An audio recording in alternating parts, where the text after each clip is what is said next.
hotonka malam ka da hotonka.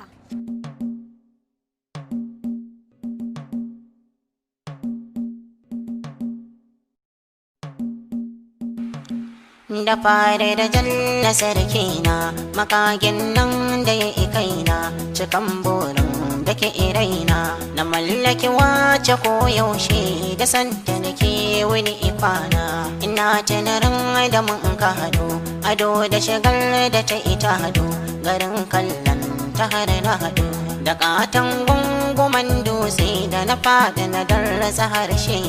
na tashi jini ya bata ni mutane ina ta nuna ne gaba ɗaya kunya ta ka amani da na daga ido na dube ta na ka kwalla idan ta dangina na tashi na kama hanyata da zammar zuwa ga ummata gidanta na je na ga idata wannan shine ɗabi'ata halin da ba za na da ina ba ina nan zauna ɗakinta muna yin hira da ƙanwata amma hankali na bai gunta ina ta tuno da yarinyar da na haɗe da ita a idona ranar da har zuwa a yamma abin na ƙara mini girma bara dai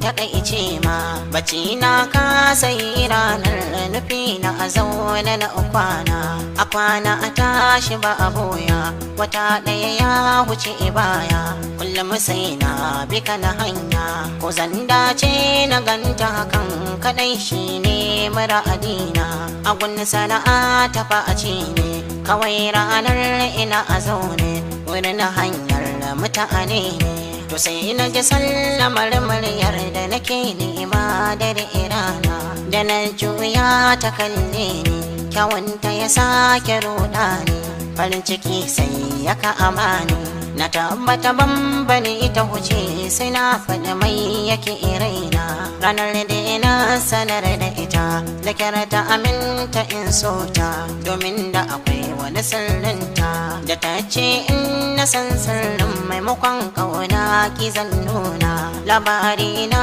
akwai imoni idan ka ji za ka gyale ni da ma mutuwa ta riske ni na waye gari a cikin makara na amsa kiran ilahina ba da aure an kasa amin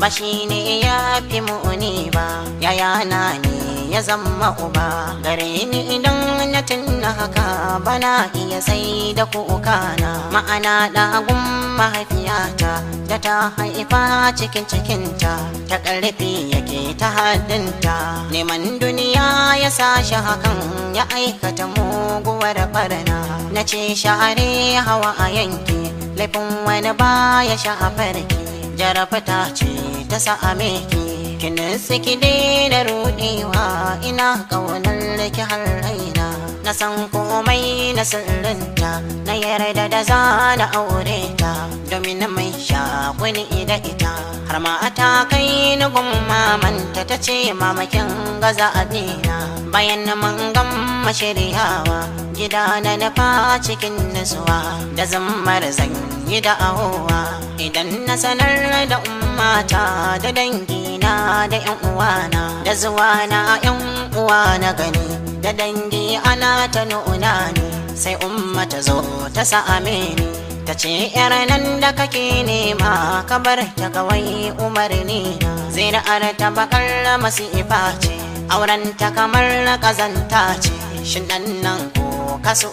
ce karasa diyar da za ka fitar sai wacce akai haɗin barna gaba ɗaya na arasa mai isanta gida da gari ana akinta abokai suna na kyaleta su ce mini don abin da uwa ta ki inda zai zamo barna abin da yake ta sokata ta ya zanje na same ta na ce mata ba na aurenta gaba ɗaya ba abin da yake yi min daɗi cikin raina kwana biyu ban zuwa abunta ina shayi da kunyarta ana haka sai kawai igata a ruɗe take tana kuka abin ya so samin raina na ɗanta aka zuwa a gunta da niyyar share kukanta, sai can kuma na hangi kanwata da zuwanta ta faɗi tana kuka tana wayo yaya ummana. Cikin kuka ta ce yau ne aka ce an ganka da waccan ne, ta nuna raƙayya tana a zaune. Akan haka yanzu an ɗau umma zuwa asibiti a yana, anan maka ɗau hayar mota muka shiga ni da kanwata. Raƙayya kwanan na ƙyaleta tana kuka abin tausayi ya zanyi da damuwar raina. Da zuwan majini ake duba da an gwada yan uwa a bai ba, ni ma har nawa ba a zai ba. Gaba ɗaya asibitin babu mun firgita ni da yan uwana. Ana haka sai kawai igata ta ce ita ma a aunata, gaba ɗaya mun ka dube ta. Abin ya ba mu mamaki gaba ɗaya ni da dangina. Likita ya ce jinin zai yi in an sa a zahiri zai yi, gaba ɗaya godiya amin gare ta. Abin da ta yi mana ya girgiza duka dangina, kawai sai mun kaga ta a kwanta jini na fita ta bakinta. Likitoci sun kai okanta, ni ma da gudu na zogunta na firgita har cikin raina. Ashe wa'adi ya cika kanta, Allah ya amshi rayinta. Bayan sun gama aunata sun ce sanadin mutuwar shi ne jinin da ta bayar ga ummana. Lafiya umman mata a sama, ita kuma Rukayya baramma ta huta yanzu ba kyama. Allah ya ji kanki mai suna ƙarshen labari na.